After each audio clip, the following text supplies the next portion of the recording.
Here's how prediction markets work. Each market is an event. Will something happen or not?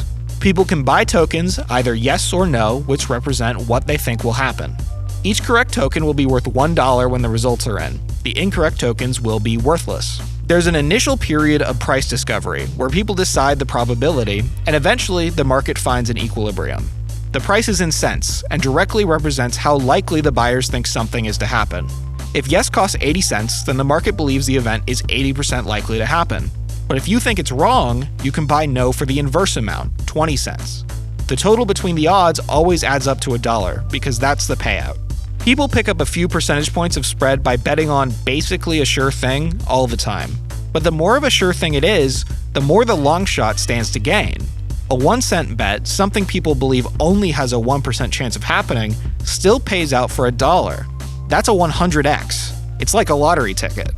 And in the case of the bizarre bets you can make on sites like Polymarket and Kalshi, it's not just luck. The results are malleable. They come from normal people doing normal things. So what if you could make your own luck? Make the long shot hit, 100x your money, just by doing something about it. This is how prediction markets don't just predict reality, but change it too. And it goes all the way from streamer rug pulls to potentially murder.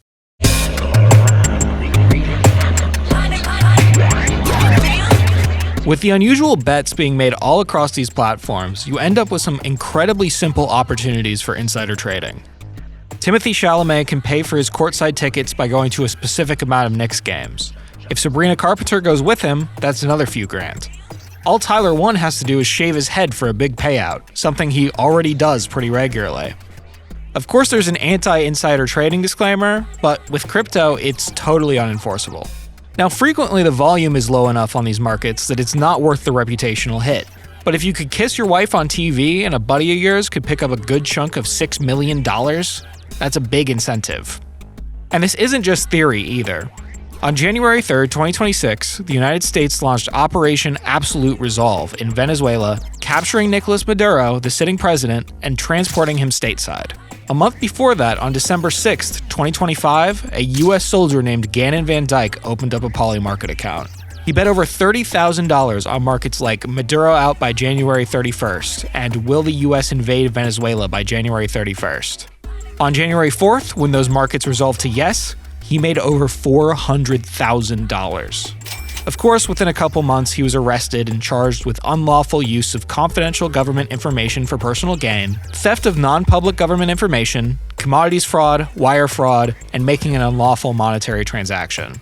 Whether all those charges will hold in the weird world of cryptocurrency remains to be seen, but I'm sure he'll be in prison for a while.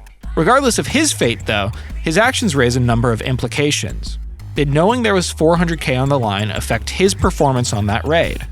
Did knowing there was $400K on the line make him try to affect the raid itself, be it date or impact? Did knowing there was volume moving on yes to his overthrow make Maduro ramp up security?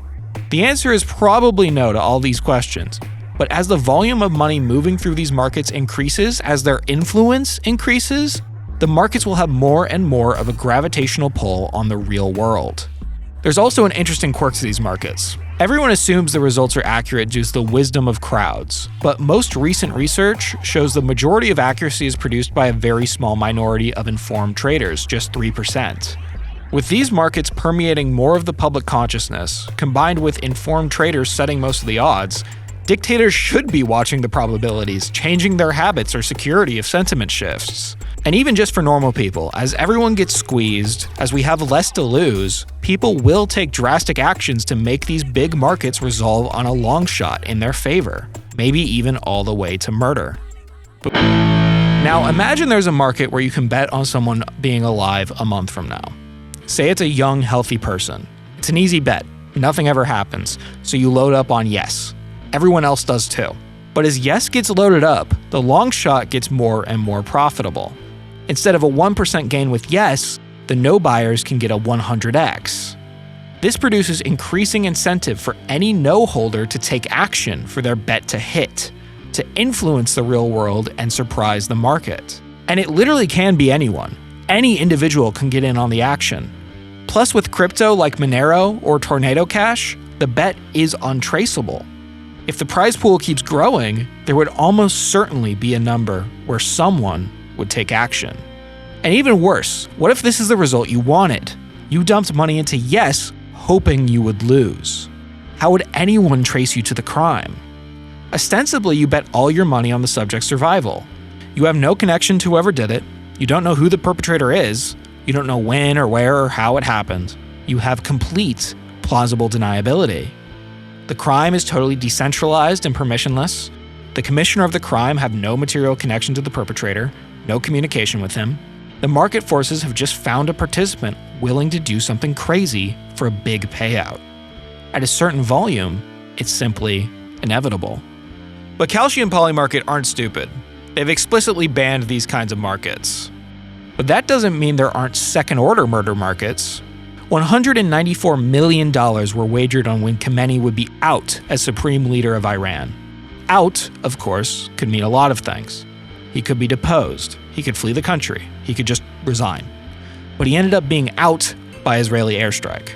There's no evidence that the strike was influenced by prediction markets, but there was a $194 million pot. A similar thing happened when Polymarket allowed a bet on whether Artemis II explodes. Of course, it didn't happen, plus Polymarket clarified it meant a failure state with the boosters, but I don't find that all too convincing. It's highly unlikely someone would sabotage something so immense for a chunk of $80,000, but it's not impossible either. The second-order effects of these markets can get pretty absurd too. So there was a market for will clavicular cry on stream by X date, right? And it's like, dude, I guarantee you, like, if we find this kid and we tie him to a chair and we are allowed to do anything that we want to, we could make him cry, right? Okay. Like, if somebody really needs the fucking money, man, you've now created a market where, like, the game theoretically optimal decision is to torture clavicular on his live stream. Yeah. Any market where violence or death would heavily tilt the odds in favor of either resolution produces pressure for it to happen.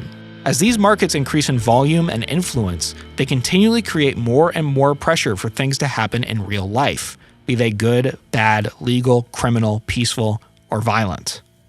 And believe it or not, this is where things just start to get weird. The control of capital has started to leave human hands. Computers are fueling nearly all rational decisions in the market. Things like algorithmic trading, AI decision-making, and arbitrage bots means the machines, wholly subject to market forces, are the new rational actors the economy works for and under. This accelerates a feedback loop. The computers both create and absorb information, they work faster than people, with bigger memories and more processing power. They don't get tired, they don't have emotions or ethical concerns, and they don't die.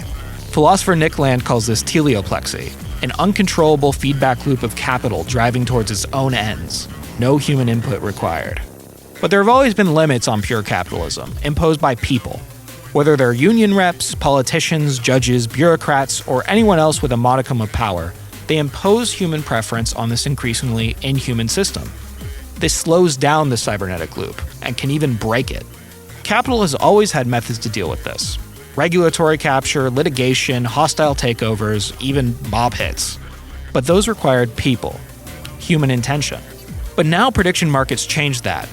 Using cryptocurrency, totally automated by code, rational actors, be they people or robots, can fund markets which untraceably cause these obstacles to disappear. There is no connection between the commissioner and the crime. If you get the perpetrator, the commissioner still goes free.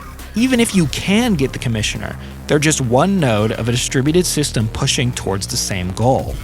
The commissioner could even be software, with no human intention to imprison.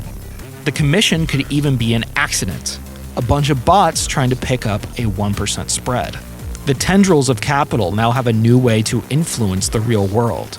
It doesn't need employees, chains of command, or even direct communication with any individual human. No permission from a single human mind. It can simply fund an incentive structure. And with this, the egregore materializes. Capital grows a hand, and it holds a gun. Like a rim shit, and I hold point like a switch.